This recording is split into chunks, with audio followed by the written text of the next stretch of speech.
Hello everyone, welcome to Cashcroft TV. My name is Kalen Ashcroft. Thank you very much for watching this episode of Ages of Empires, where we will be going through all the major world empires throughout history. In this episode, we will be covering the Roman Republic. So continuing, we have done the Roman Kingdom, now we're doing the Roman Republic, and we will later do the Roman Empire. So I hope you endeavor to check these all out. And if you already have, thank you very much. And we will also be covering Scipio Africanus as our highlighted leader from this empire, the Roman Republic. So there apparently in Plutarch's Parallel Lives, he wrote a life for Scipio Africanus. However, it has been lost. So we're creating no redundancy, as I have covered the entirety of Plutarch's Parallel Lives in Ancient Greek and Roman History series. However, we have not covered Scipio Africanus, so we will do that here. As well, we will be covering the Achaean League and Polybius. So the Achaean League, kind of as we covered the Amphictyonic League with the Roman Kingdom. So the Achaean League I learned about it in Federalist paper number 18, where Alexander Hamilton and James Madison referred to the Amphictyonic League and the Achaean League as analogous to the United States at the time. It's also seen as analogous through the works of Polybius as well, who we will be highlighting as a specific leader. Now, Polybius wasn't the leader of this confederation, but rather a noted intellectual who wrote extensively on the Achaean League. So in this case, we are comparing Scipio Africanus, who is more formally a leader, versus Polybius, who is more of an intellectual, but nonetheless also had his hands in politics as well. But in the style of Plutarch's Parallel Lives, at the very end, after covering the Roman Republic and the Achaean League and a biography of Scipio Africanus and Polybius, we will also have a comparison between Scipio Africanus and Polybius at the end. So, without further ado, we will begin with the First Empire. Okay. Hope you're as excited about this one as I am too. So the rise and fall of the Roman Republic is a complex and multifaceted historical process that spans several centuries. Therefore, we seek to provide an overview of the key events and developments in the history of the Roman Republic. So for a little bit of background, the Roman Republic, in Latin Res Publica Romana, was the era of classical Roman civilization, beginning with the overthrow of the Roman kingdom, as we covered in a previous episode, traditionally dated around 509 BCE and ending in 29 BCE. That's the Roman Republic ending with the establishment of the Roman Empire in that time. So during this period, Rome's control expanded from the city's immediate surroundings to hegemony over the entire Mediterranean world, as we will discuss as we see the map later. So starting with the rise of the Roman Republic in 509 to 264 BCE approximately, starting with the overthrow of the monarchy in 509 BCE. So the Roman Republic was traditionally established in 509 BCE after the overthrow of the last Roman king, Tarquin the Proud, who we have a specific biography dedicated to as well, which I hope you endeavor to check out, and if you have already, thank you very much, and following a series of abuses of power.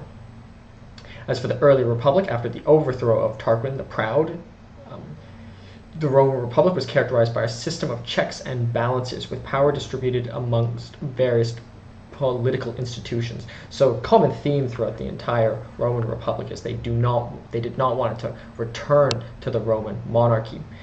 Tarquin the Proud, I noted, was actually not necessarily the direct descendant of the previous king, so it almost looked like a lot like the Roman Empire that would later fall. So for as much fear as those under the Roman Republic had of the Roman monarchy coming back, it seemed to inevitably have happened. But we'll discuss this a bit more in the Roman Empire episode. It therefore was constructed with a Roman Senate composed of the aristocracy, patricians they were called, and they played a significant role in shaping policy. As for the struggle of the orders from 494 to 287 BCE, the plebeians, the common people, so we can compare the plebeians versus the patricians or the aristocracy, saw greater political and social rights, leading to the conflict of the orders in this time. Therefore, the 12 Tables in 450 BCE, a written legal code, helped to establish a more equitable legal system. The 12 Tables. Now, those far predate the Code of Justinian, which is often considered by those who aren't experts in the area, often considered the Code of Justinian to be the first civil code, but the Code of Justinian was just amalgamating many of the previous laws created. The 12 tables here were in 450 BCE. It's long, long before Justinian, who comes later in the Roman Empire. But nonetheless, something that had characterized the entirety of the Roman Republic is this clash between the patricians and the plebeians. I've heard the analogy that they're not necessarily the aristocrats and the plebeians, and the working class necessarily, because the plebeians actually did have a lot of control to the mob, so they could have almost be seen as two equally power sides of the coin. Although there are more people in the plebeians, so proportionally they have less power. But nonetheless, they both held sway over the Roman Republic during different periods. As for the conquest of Italy from 338 to 264 BCE, Rome expanded its territory by subduing neighboring Latin and Etruscan city-states. As for the Latin War from 340 to 338 BCE, and the Samnite Wars from 343 to 290 BCE were crucial in consolidating Roman control over the Italian peninsula.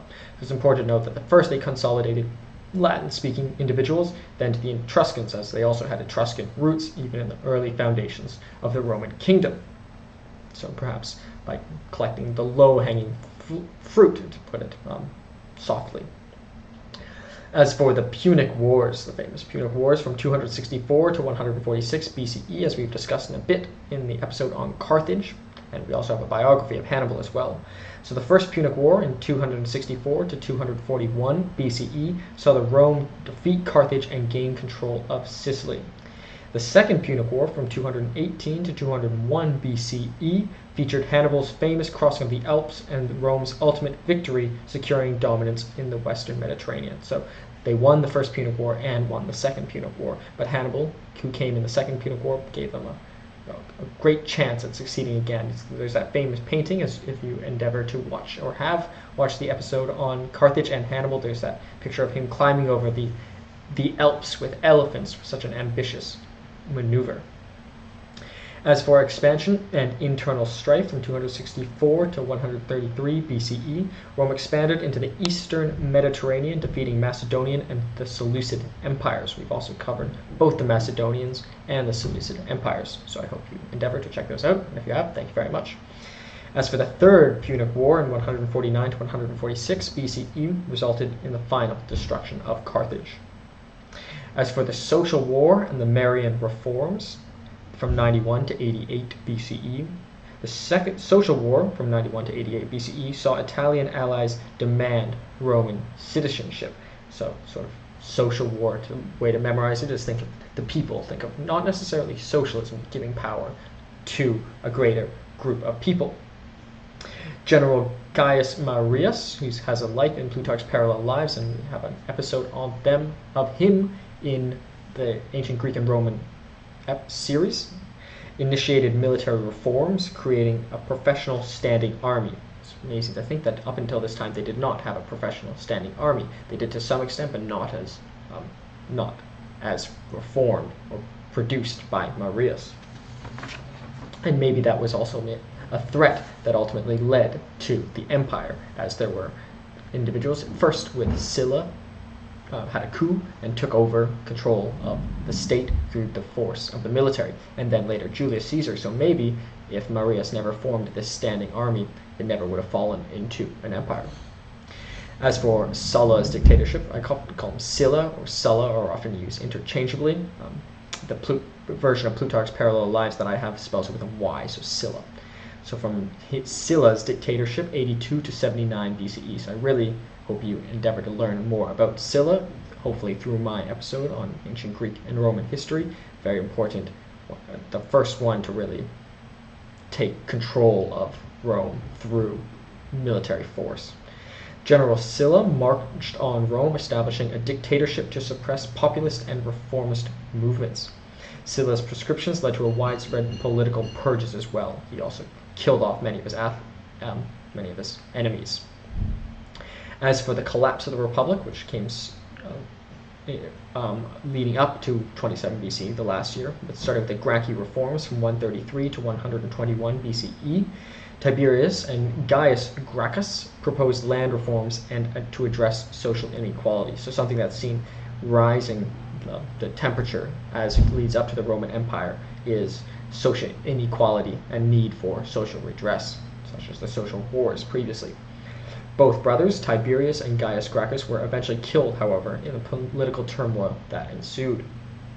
As for social and political unrest, if we had thought there wasn't already much, as for political violence, including the Social War, the Jugurthine War, and the slave revolts, for example, the Spartan War of Spartacus, famously known, highlighted further internal stability. So, was it good for the Roman people that it became an empire? Well, as I'm following in Gibbon's Decline and Fall of the Roman Empire was quite a horrible place to live after constant power struggles, but maybe things were already so bad in the Roman Republic that a dictator had to come in.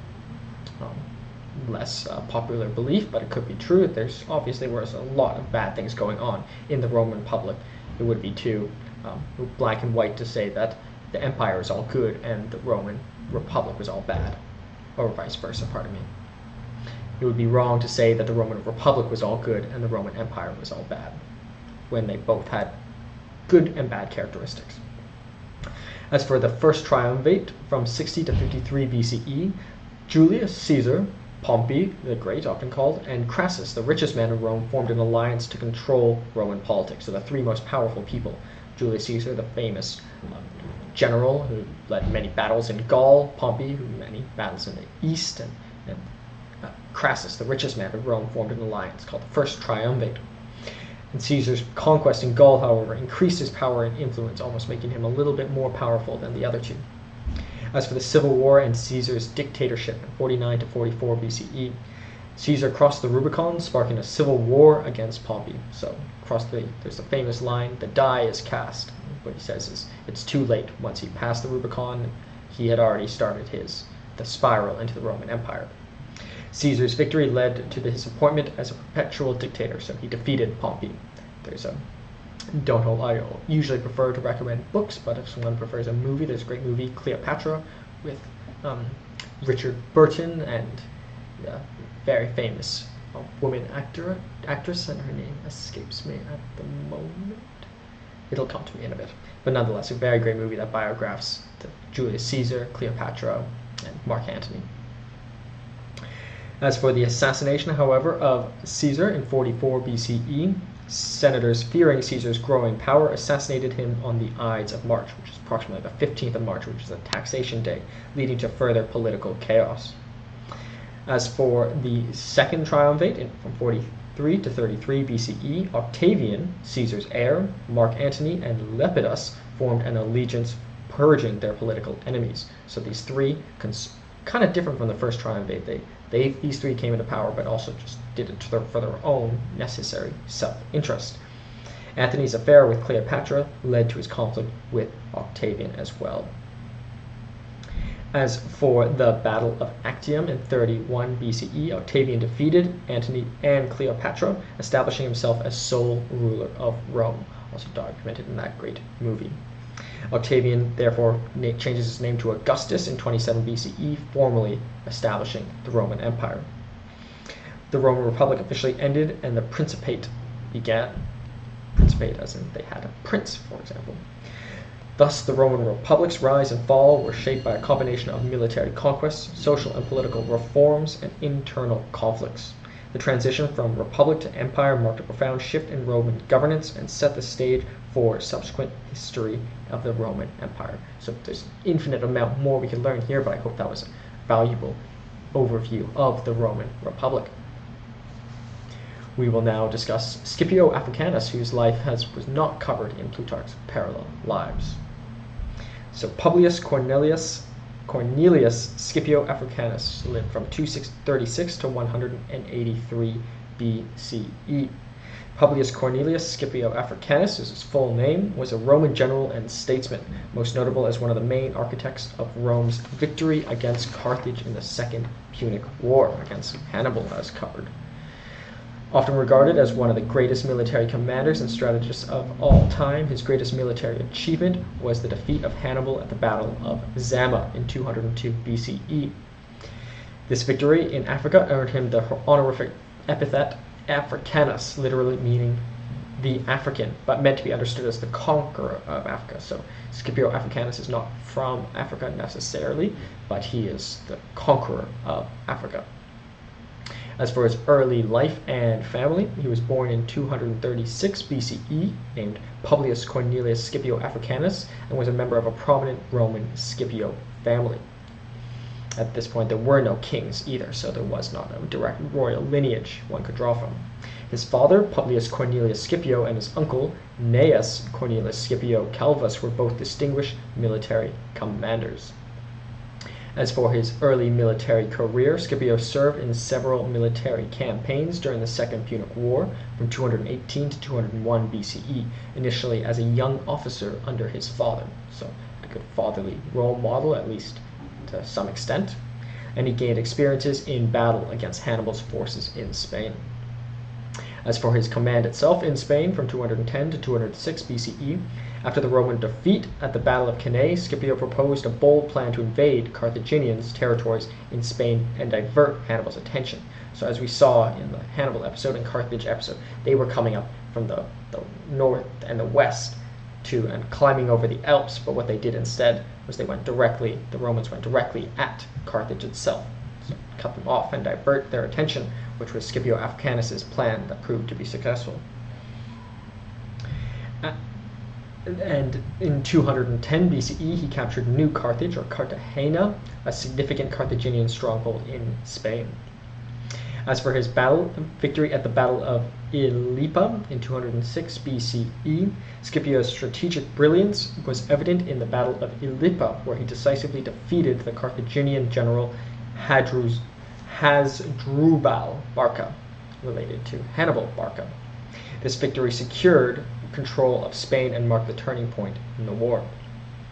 As for his invasion in North Africa in 204 BCE, in 204 BCE, Scipio pursued the Roman Senate to allow him to invade North Africa, taking the war directly to Carthage. So it was necessarily his idea, and he got the Senate to approve this action. And this move forced the recall of Hannibal from Italy back to Carthage. So went straight for the heart of Carthage. As for the Battle of Zama in 202 BCE, the Battle of Zama is one of Scipio's most famous achievements. In 202 BCE, he faced Hannibal in North Africa. Utilizing disciplined infantry and clever cavalry maneuvers, Scipio defeated Hannibal, effectively ending the Second Punic War in the Battle of Zama. As for his political career and opposition, Scipio returned to Rome as a celebrated hero, earning the agnomen Africanus for his victories. However, he faced political opposition and accusations of impropriety in the acquisition of wealth during his campaigns. So he was won, but perhaps maybe he was a little bit too generous to himself in terms of wages and salaries and gains from these battles. As for his censorship and reforms in 199 BCE, despite the controversy, Scipio was elected censor in 199 BCE, where he implemented moral reforms and increased the Senate membership. So censor is a unique role in the Roman Republic, but they later tried to establish it in the Roman Empire, but was mostly unsuccessful. But the censor was, as the word censor, they would censor people, and they were sort of separate from the Senate, and a very powerful and important position that was, I think, quite well thought out. But Scipio, despite some of his supposed moral errors, as in gaining wealth, he was still elected censor, which is an honorable role. But eventually he moved to his withdrawal from politics after his role as censor, and frustrated by his political attacks, Scipio withdrew from public life in 194 BCE, spending his final years in relative obscurity. As for his legacy, Scipio Africanus is remembered as one of Rome's greatest military commanders. His tactics at Ilipa and Zama influenced later military strategists and perhaps secured the Roman Empire or Roman Republic more generally, but there could never be a Roman Empire if the Roman Republic wasn't secured. His statesmanship and efforts to heal Rome after the war are less celebrated, but equally as significant, however. So, although he's most known for his great battle against Hannibal and defeating Carthage, getting the title Africanus, he was still a very important and successful censor Otherwise, he never even would have got the position like we do. As for his death, however, Scipio Africanus died in 183 BCE. The circumstances of his death are unclear, with some suggesting suicide due to political frustrations. Scipio Africanus' military brilliance and strategic vision played a crucial role in the Roman victory over Carthage. Despite facing political challenges later in life, his legacy endured as a symbol of Roman military excellence and a key figure in the complex history of the Roman Republic. So that is the Roman Republic and Scipio Africanus. As for the content of the slide, the title, the Roman Republic and Scipio Africanus, the beginning with the overthrow of the Roman kingdom and ending with the establishment of the Roman Empire. So the middle period we have here. Significant leader, Scipio Africanus. Empire, Roman Republic, period 509 to 27 BCE. Modern locations, Italy, Spain, France, Greece, Turkey, Tunisia, Algeria, and Egypt. So massive area of land. Million square kilometers, 0.3. Million square miles, 0.12. Percent of the world is 0.20, excluding Antarctica. But as mentioned with many of these other empires, this is obviously very heavily contested areas that they ruled over too. As for capital city, Rome. Government was a legislature made up of assemblies, such as the Senate. Common languages was Latin. Religion, Roman polytheism, often inspired by the Greek polytheism, and population between 50 to 7 million. So still much larger than many of the empires we have covered, but in terms of societies today, not particularly large, larger than many nations, however. In terms of images, in the top left we have an image of Scipio Africanus. It's interesting that this bust was for a time thought to be Sylla, but they later figured out it was Scipio Africanus. So to the right, we have an image of Capitoline Brutus, who was supposedly the first leader of or the first consul of the Roman Republic after the fall of Tarquin the Proud. To the right of that, we have Roman Forum, beautiful modern remains, still very well kept, and I find it so beautiful just because the changes in elevations, they're built on hills, makes it even, gives it a full extra character, I find. Below that, we have the Battle of Corinth in 146 BCE. The painting is named The Last Day of Corinth by Tony Robert Fleury, painting from 1870. I think it's quite a beautiful painting to show to what extent, to how far they would go, but also showing their sort of overcoming of the Greeks, who were for the longest time the most, or for a long time after the legacy of Alexander, some of the most powerful states. So sort of Rome eclipsing them here. And I also have that painting here because it directly connects with the Achaean League.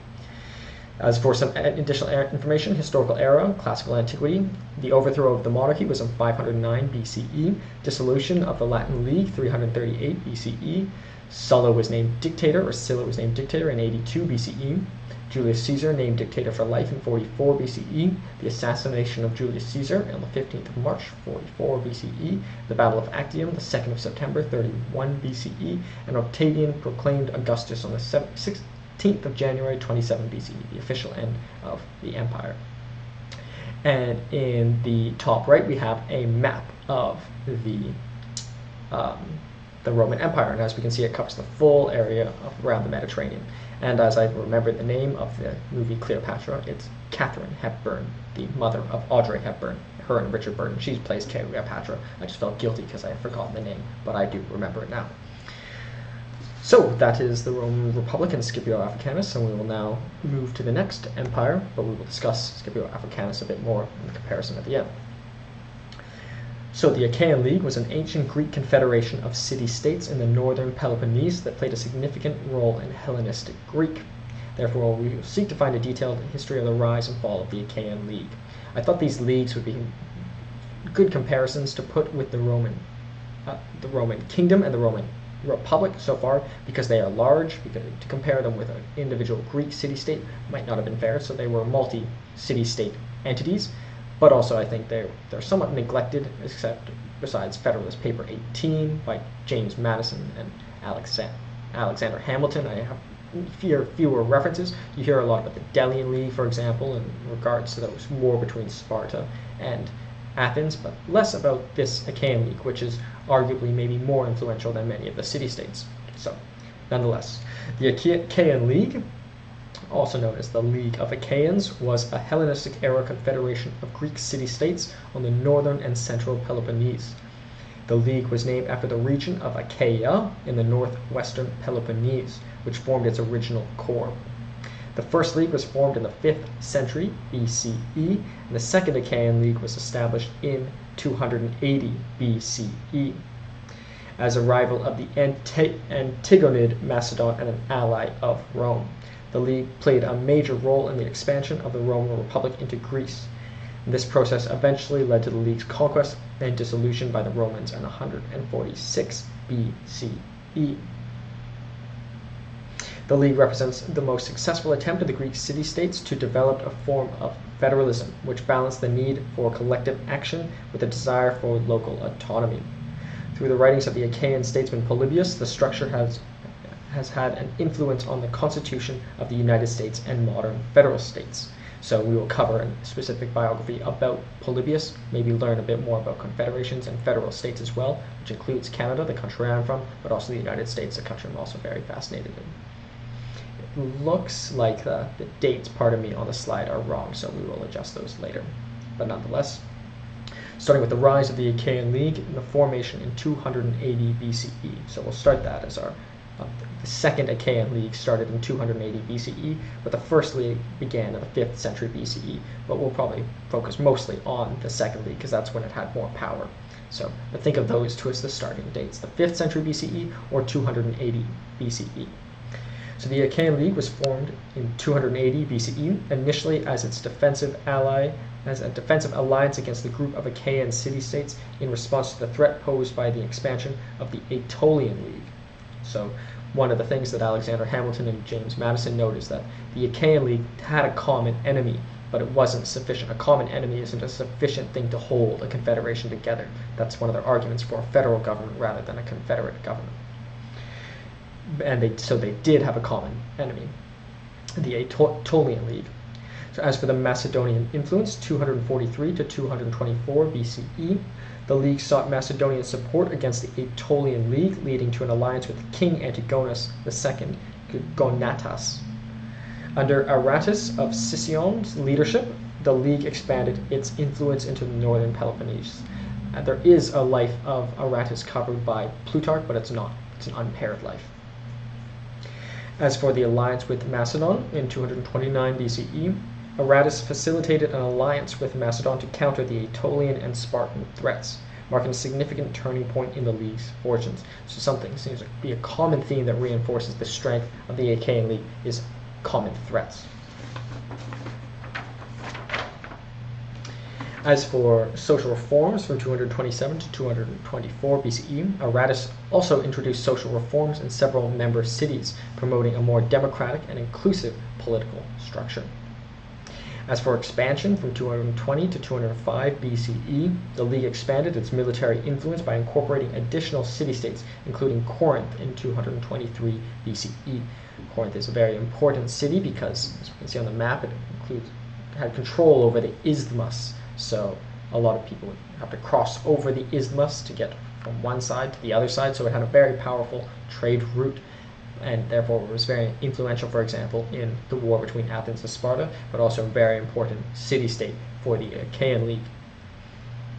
As for the height of the power of the Achaean League with its confrontation with Cleomenes III in 225 to 222 BCE, the League faced challenges from Spartan king Cleomenes III, leading to a series of conflicts.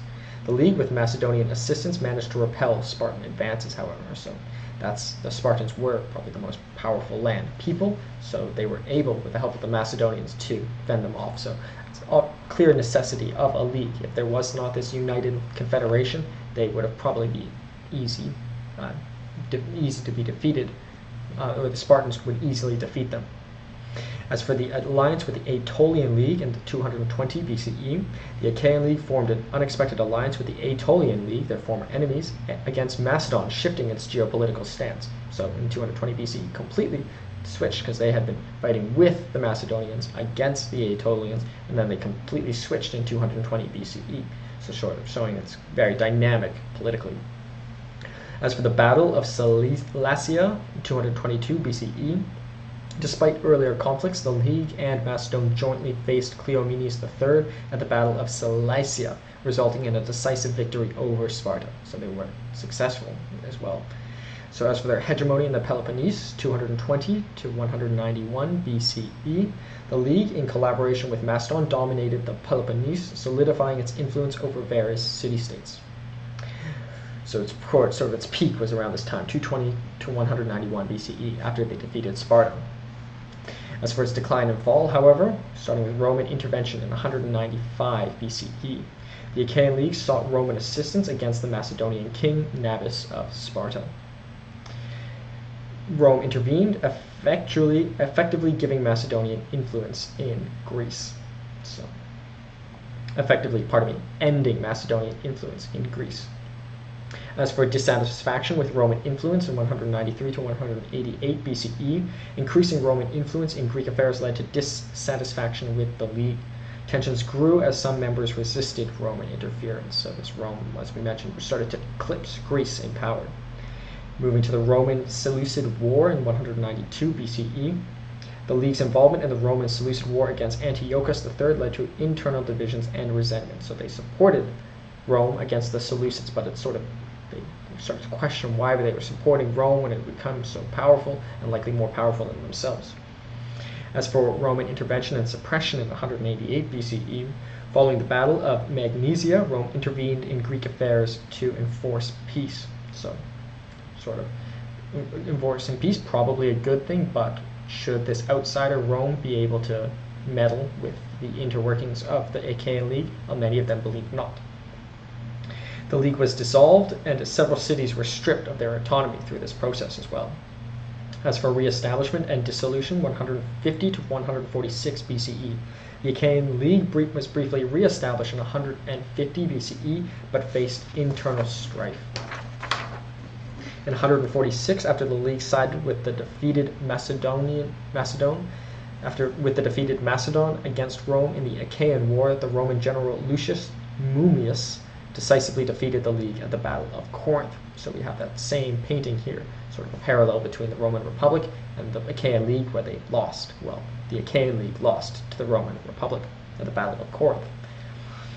Corinth was sacked, and the Achaean League was formally dissolved, marking the end of its existence in 146 BCE. The rise and fall of the Achaean League reflect the complex geopolitical dynamics of the Hellenistic Greece and the impact of Roman intervention in the region. While the League experienced periods of strength and expansion, its ultimate dissolution came at the hands of Rome during a tumultuous period in Greek history.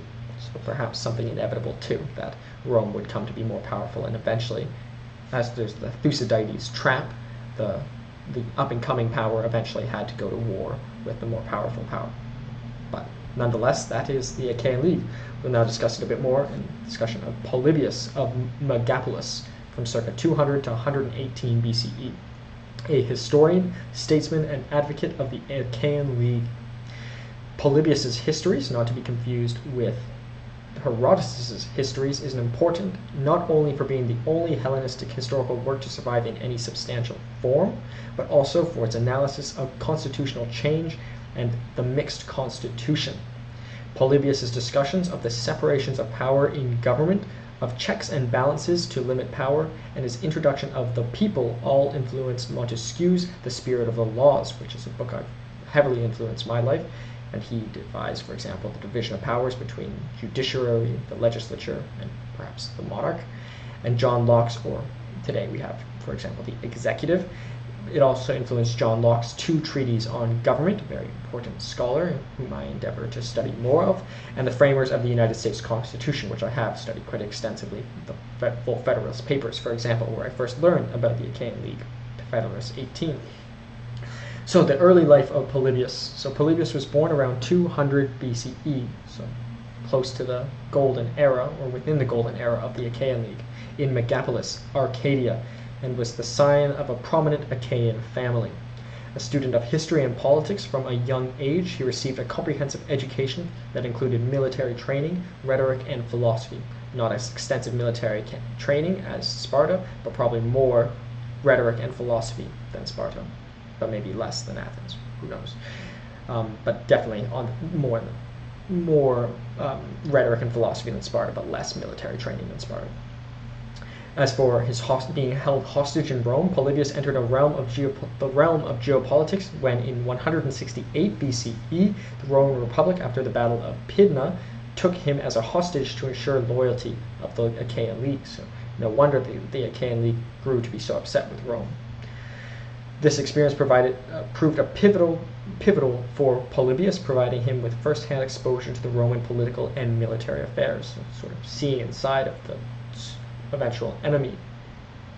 As for his friendship with Scipio Aemilianus, not Scipio Africanus, during his time in Rome, Polybius formed a close friendship with Scipio Aemilianus and adopted the adopted grandson of Scipio Africanus. This relationship granted him access to the Roman aristocracy and military circles, allowing him to witness the inner workings of the Roman politics and governance. So I see another connection here between these two, this empire and leader. This connecting Scipio Africanus with Polybius through the grandson of Scipio Africanus.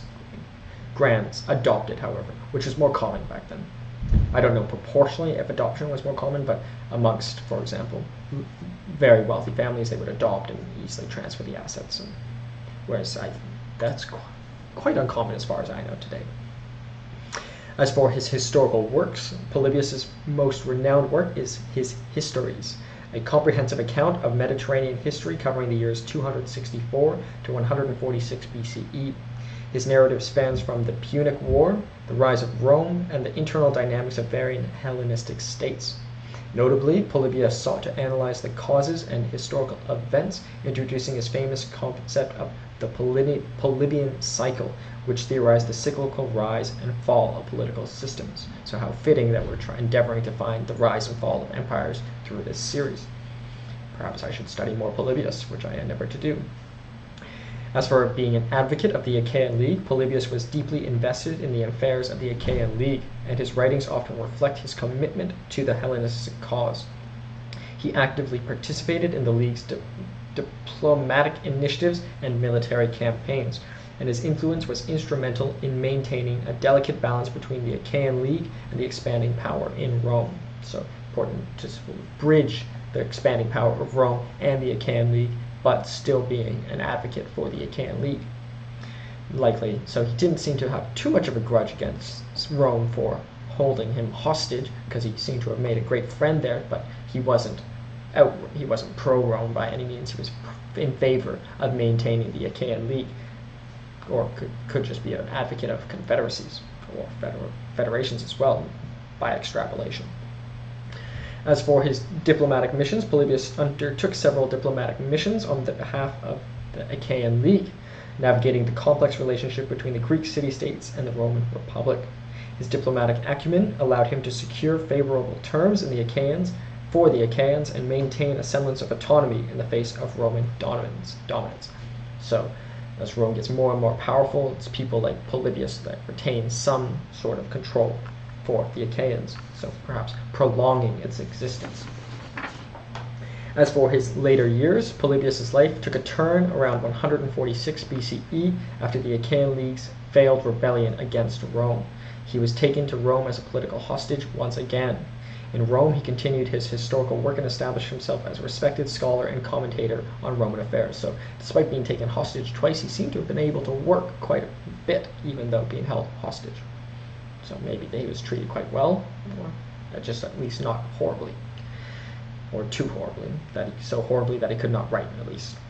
As for his legacy, thus Polybius' contributions to historiography endure as a valuable source for understanding the Hellenistic and Roman worlds.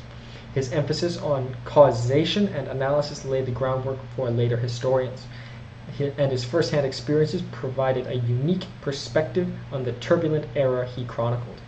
Polybius' legacy remains enshrined in the pages of our histories, pages of his own histories as well, and in the enduring influence of his ideas on the study of history. Not to mention Alexander Hamilton, James Madison, Montesquieu, all scholars and individuals I very much admire. So, as for the content of the slide, so in the top left we have an image of Polybius himself, and he's waving or some action. The title we have, The Achaean League and Polybius, which is was a Hellenistic era confederation of Greek city-states, named after the region of Achaia as its original core. Significant individual, Polybius. Empire, Achaean League. Period, we should say this era should be circa 500 BCE to about 146 BCE. As for modern location, Greece, square kilometers, 21,549, square miles, 8,320, percent of the world less than 0.1%. So much, much smaller, but more influential than many larger empires. And many of the larger empires, for example, nomadic empires, they weren't necessarily settled. So they were fully settled over these regions, but still smaller than many of the empires we have covered. But that does not mean its influence is less. For example, its influence on Rome, for example, Polybius' influence on confederations and federations, and even the United States of America, or Montesquieu and all subsequent states inspired by Montesquieu. So still very important. Capital, Aegion, which was the meeting place. Government was a republican confederacy. Common languages were Achaean Doric and Koine Greek. Religion, ancient Greek religion. Population, tens to hundreds of thousands. So perhaps including the population of all the city-states. But for example, Sparta had many concubines. So very few citizens, but many concubines. Even Rome had many slaves as well. So it's hard to say, do we include slaves, do we not include slaves, even if it would be impossible to give accurate figures. So we'll say tens to hundreds of thousands, maybe even millions, few millions. Other images we have in the top left next to Polybius, we have the seal of, or coin of Achaean League, which supposedly has its symbol, which supposedly somewhere on there is actually, well, it looks like there's an elephant on it. Not necessarily sure. Well, I'll have to analyze that deeper, but nonetheless, there's also looks like almost the Freemason tool for drawing circles, but I could be wrong. But where I found this image, it did not give further details. To the right is Heliki, some remains. Supposedly, this was a place where they made a dyer's place, but even we can see the sophistication of their built architecture. Below that we have the same painting, which was the sack of Corinth, which marked the defeat by the Roman Republic of the Achaean League. Same image, so see a sort of parallelism here. But my apologies for the redundancy, but I still think it's beautiful to look at. Obviously tragic, but it's still a beautiful painting nonetheless. Something can be beautiful and tragic, like for example Shakespeare. To the right of that is coins as well.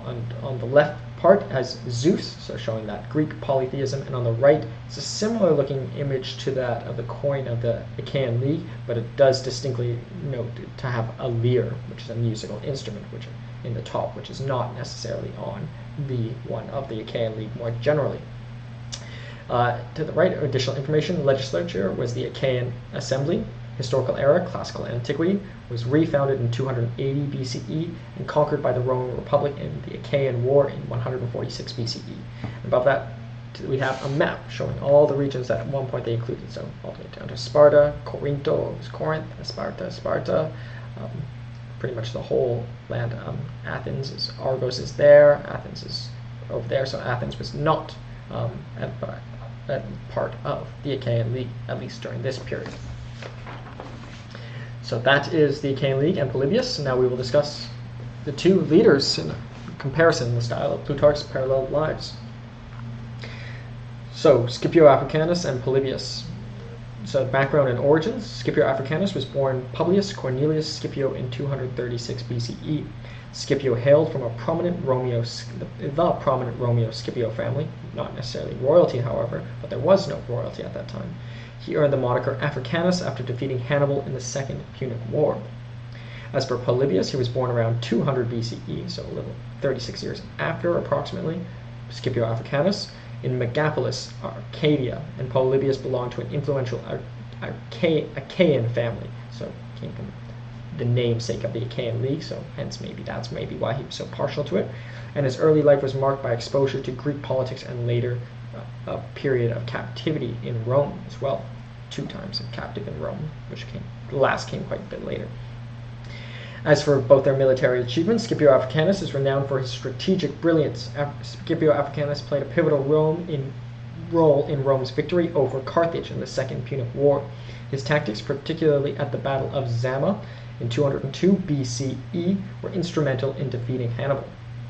As for Polybius, while not a military commander himself, Polybius participated in diplomatic and military affairs in the Achaean League. His influence and insights contributed to the League's attempts to navigate the complex political landscape of the Hellenistic world. He supposedly maybe diffused some tensions between Rome and the Achaean League, so maybe even prevented some wars. But he definitely wasn't a military commander as Scipio Africanus was. But not only was Scipio Africanus a great military commander, he maybe was one of the greatest all time, as certainly so in Rome. As for both their relationships with Rome, Scipio Africanus was a Roman statesman and military general. Scipio Africanus rose to prominence within the Roman Republic. His friendship with Polybius, his grandson's friendship with Polybius and his role in shaping Roman foreign policy underscored his influence. So he indirectly had an influence on Polybius himself. Polybius, however, was not from Rome, he was from Greece, but despite being Greek, Polybius developed a close friendship with Scipio Africanus' grandson during his time in Rome, adopted grandson. This relationship allowed him to witness and understand the inner workings of Roman politics and military strategy, influencing his historical writings. So, if Scipio Africanus were to be taken away to somewhere, Greece, for example, would he have been as successful as Polybius was after being taken away from home? Hard to say. It's impossible to speculate, but just something to consider. As for, I think my point here is they have different skill sets. I don't think Scipio Africanus could have achieved what Polybius did if Polybius was in his shoes, and I don't think Polybius could have achieved what Scipio Africanus did if he was in Scipio's shoes. I think they're both individually unique and valuable. As for their historical contributions, Scipio Africanus, while Scipio Africanus did not leave behind extensive written works, his military successes and political influence significantly shaped the course of Roman history, marking the end of the Second Punic War and the defeat of Carthage. Polybius was a prolific historian, maybe the greatest of his time. Polybius is best known for his work, The Histories, providing a detailed account of the Mediterranean history. He introduced the concept of the Polybian cycle and offered valuable insights into the political structures of Rome and the Hellenistic world. So Scipio Africanus wasn't necessarily a writer, or not a level of Polybius, but he did deeds that were so significant that others wrote about him, whereas Polybius was a prominent writer, but not as many people wrote about him, about his exploits. But certainly people did, but not to the same level as Scipio Africanus. As for their diplomatic roles, Scipio Africanus, apart from his military prowess, Scipio Africanus was involved in diplomatic missions, negotiating peace treaties and alliances to secure Rome's interests. So not just a soldier, but also a general, but also good in diplomacy. And later, as we see, becomes a censor. As for Polybius, was actively engaged in diplomatic missions on behalf of the Achaean League.